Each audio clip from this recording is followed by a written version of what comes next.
You know, it's kind of interesting for a document that was adopted on November 26th, that India actually celebrates Constitution Day today on January 26th. Yeah. It's like having two birthdays for their constitution, wouldn't you say?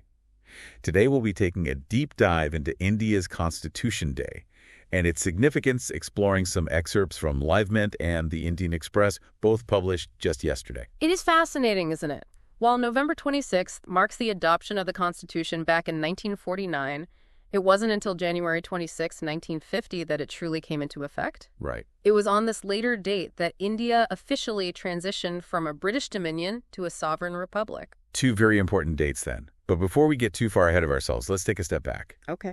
Could you remind us what exactly Constitution Day, or as they say in India, Samvidhan Divas, is all about? Of course. Okay. Constitution Day is an annual celebration held every January 26th to commemorate the day the Indian Constitution came into effect. Okay.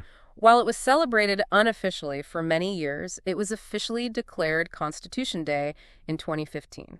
2015, that's quite a while after the Constitution was adopted. Yeah. What prompted this official declaration?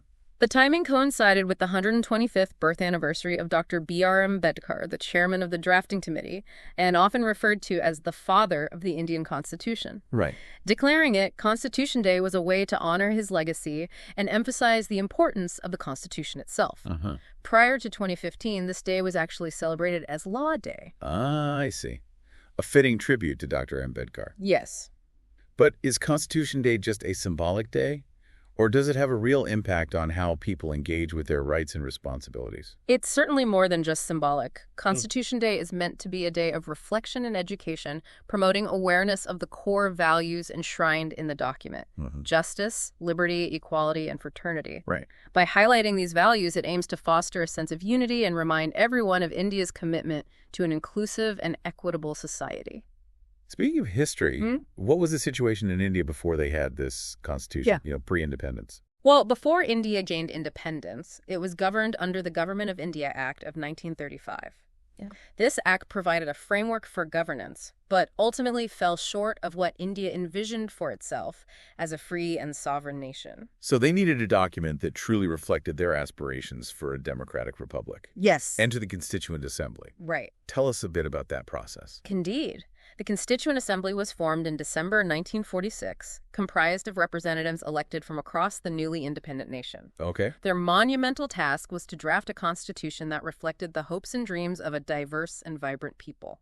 Wow. Some of the most prominent figures of the time, including Dr. Ambedkar, Jawaharlal Nehru, and Sardar Patel, played crucial roles in this process. What a group of leaders to spearhead such an important task. Yeah. I imagine drafting a constitution from scratch is no easy feat. Right. How long did it take them to finalize this document? It was certainly a meticulous process. Yeah. The Constituent Assembly met for 11 sessions spanning nearly 3 years, engaging in rigorous debates and deliberations to ensure the Constitution was as comprehensive and robust as possible. It's a testament to their dedication and the complexity of the task at hand. 3 years. Wow. And you mentioned earlier that the Indian Constitution is known for being the longest written constitution in the world. Yes. Right. What else makes it unique? That's right. Okay. It's not just about the length, though, with 395 articles and 8 schedules originally. It's certainly extensive. Right.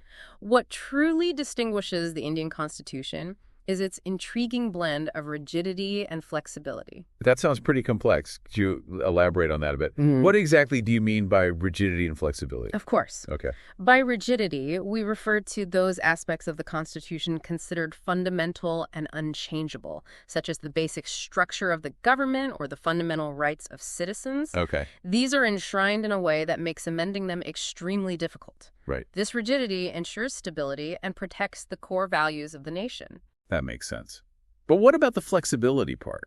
The flexibility lies in the provisions that can be amended to adapt to the changing needs and realities of the nation. Okay. This adaptability ensures the Constitution remains relevant and responsive to the evolving socioeconomic landscape. So it's like a living document that can evolve with the times. Precisely.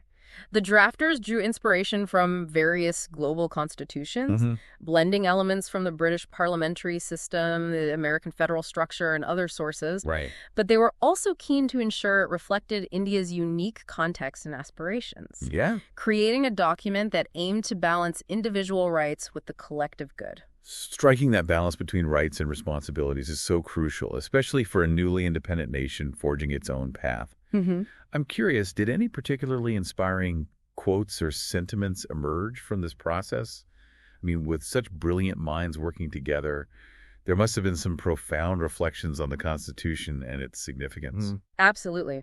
There are several insightful quotes highlighted in these articles. Okay. For instance, Dr. Ambedkar famously said, "The Constitution is not a mere lawyer's document.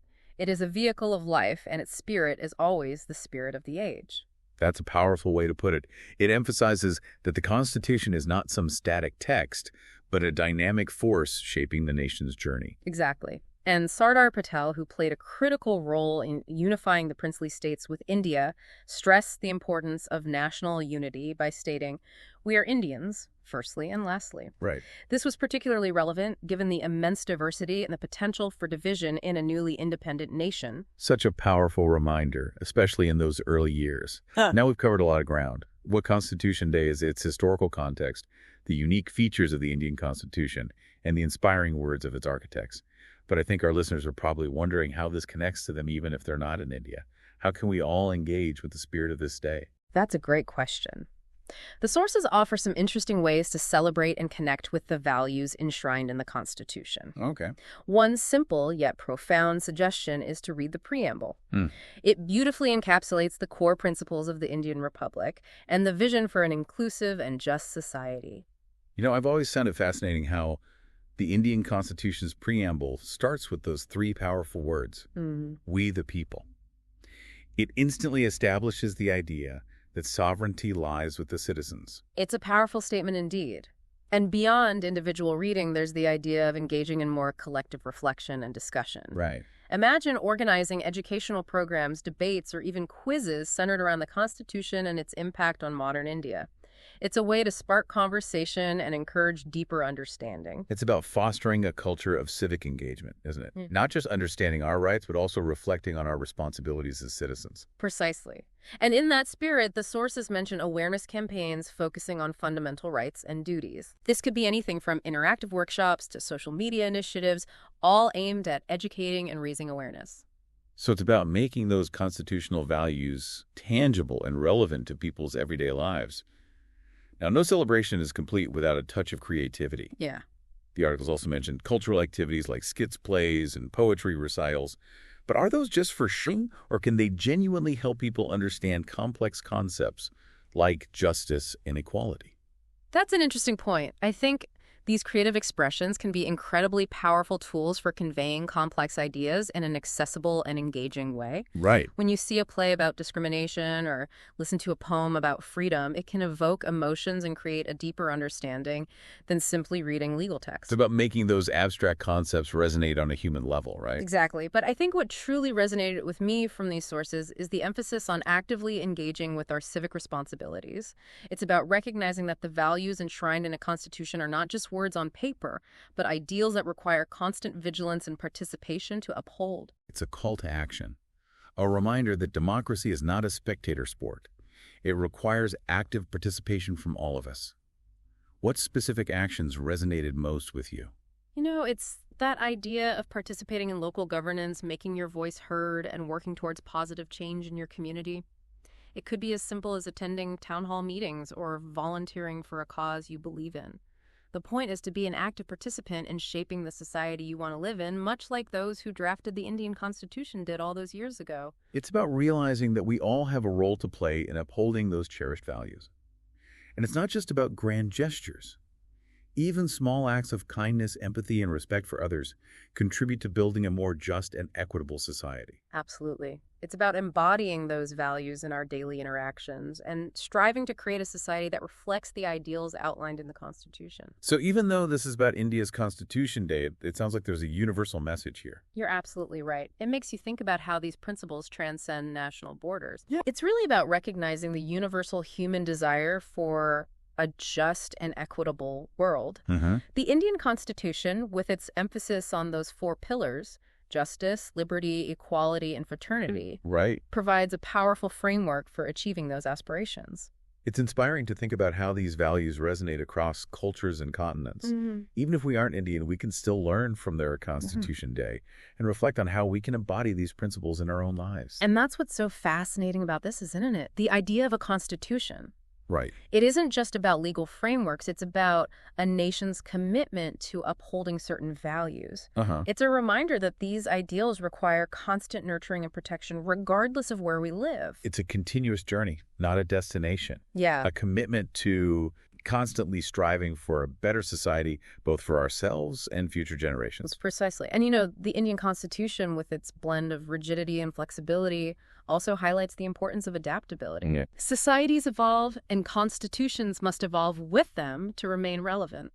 That's such an important point. It's not about clinging to rigid interpretations, but about finding ways to apply these core values to contemporary challenges. Yeah. For our listeners who are now feeling inspired to learn more, I highly recommend checking out the full text of the Indian Constitution's Preamble. It's a surprisingly accessible document, and it lays out these core principles in a really beautiful and powerful way. You can find it easily online. It's a great starting point for anyone who wants to explore these ideas further. Well, on that note, I think it's time to wrap up our deep dive into India's Constitution Day. It's been a truly fascinating exploration, and I hope our listeners found it as enlightening as we did. It's certainly been a reminder of the enduring power of ideas and the constant human quest for a more just and equitable world. And remember, this is just one of many deep dives we take here on the show. We explore a diverse range of topics, so be sure to stay tuned for more insightful conversations. Until next time, keep those minds curious and keep exploring.